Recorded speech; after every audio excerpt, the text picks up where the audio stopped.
name's Dave and I work at the high school. I wanted to walk you through EduClimber today, which is our district's data warehouse. Traditionally, EduClimber was a place where we stored all standardized tests, but recently grades and attendance have been added to make it a more robust one-stop shop for you to see your class information.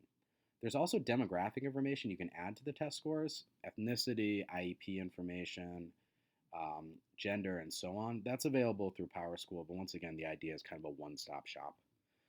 Today, I want to show you how to log on and navigate through EduClimber. I want to show you how to create a data wall to find certain scores. I want to show you how to add on those demographic informations if you'd like to, and then I want to show you how to pin the collection so you can have easy access to it. To get into EduClimber, we're going to start on the district or your school webpage, and we're going to go for staff. EduClimber is going to be in the first column, second one down, and we'll click on it. Big red EduClimber. And since it's attached to our school websites, we can sign in with Google. Easy. Once we get onto the page, there's a lot going on here. There's that big circular thing, a lot of colored boxes. Some people get overwhelmed. I just want you to stay at the top left and just go to My Classes. You can look grade-wise, you can look individual students. Chances are you're doing this for SLO or to get a better handle on an individual class. Just go to My Class. Up at the top, we have these drop downs that we have to populate. This is always going to stay the same. This is the roster year. So they're the kids who are on your roster for 2019, 2020. The user, I've got access to a bunch of different users, so I'm going to pick my friend Sarah, but you would just pick yourself. Here's the courses. So once again, if you're looking for information about a specific group of kids or for SLO, you'll pick that class. I'll pick Sarah's US history class. That's her freshman. And then periods, I could do both, but I'll pick period 4. Assessments, there's a ton. This is a district-wide warehouse, so we have everything from Fontes of Pinnell to ACT. For Sarah, since she's freshman, I'm going to pick STAR because I know they took that in the fall. The last thing is another year. This is the assessment year. So if I want assessments from this year, that'll be automatically clicked. If I want to get past years, I can click into up to 3 or 2 past years, so 3 years altogether. I'll show you what that looks like a little bit later. So I go to search, and this is the way STAR works. It gives us a really big overview, and if we want to go down and get a little more information on the class level, we go to data wall here on the left. And this left side is basically where we're going to be navigating from here on out.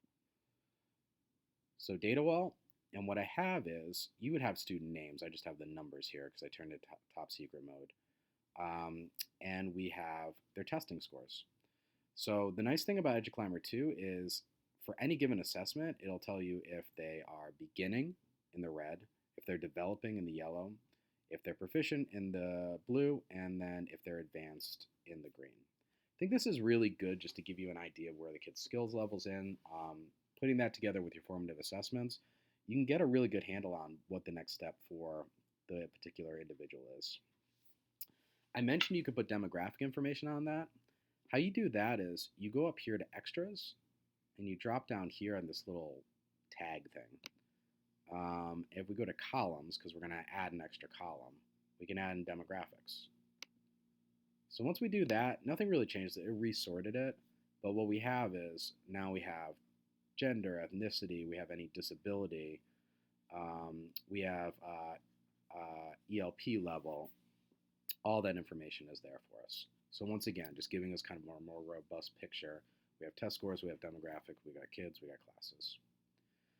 So the last level is if we want to click into an individual kid, we can do that. So I can click into this kiddo, and what I'll see is I'll see their STAR score, which was already on that individual page. And I can see grades for advisory. I can see, the demographic information over here, attendance here at the top right. Just gives me a more granular look.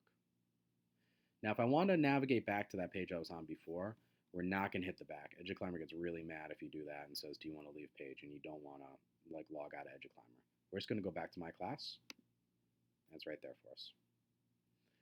Since we did all this work to get this page up, we might want easy access to it in the future. So what I'm going to show you now is how to pin that to your home page. So once again, we're going to go back to this left and we're going to go to pin data wall. The first thing it's going to want us to do is to create a collection.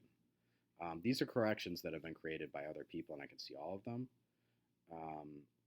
But we're going to want to click New Collection, and then we're going to want to title it. I'm going to title it the name of the course, so U.S. History.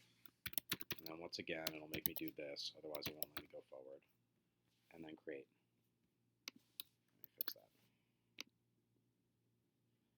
So now that I've created the collection, I can actually pin this data wall to it. So I'll go back to the same thing I did, pin data wall, and then there's my U.S. History right there. And so let me call this U.S. History Fall Star. What I'm thinking ahead to is, what if I have U.S. History for Winter Star? What if I have U.S. History or another one of her classes? How am I going to code these so that when I see it, they're all really, really organized, the same way we do with the Google Drive. So once we have the pin title in there, we can just stick it right down in U.S. History. And then it says Successfully Modified Collection, which is very satisfying. And to go out to our home page, we're always going to go top left. And we'll click on the little bars. And we're back to that home page. And we have our U.S. History folder down here. And if we go to Data Walls, there's U.S. History Fall Star right up there for us. Okay. One thing it does, and I don't know why, is it takes away all those extras that we put in, all the demographic information when it's pinned. And I'm not sure why it does that. But you can always, if you want that, you can always navigate back to that, like recreate the chart, really. The last thing I want to show you is I created another chart in a folder I called Star. And this is Sarah's AP Human Geo class. And the reason I created it is because this has multiple years on it. So we have the 1920 star over here, but I also put 1920 or 1819 star, and I put their 1819 Aspire.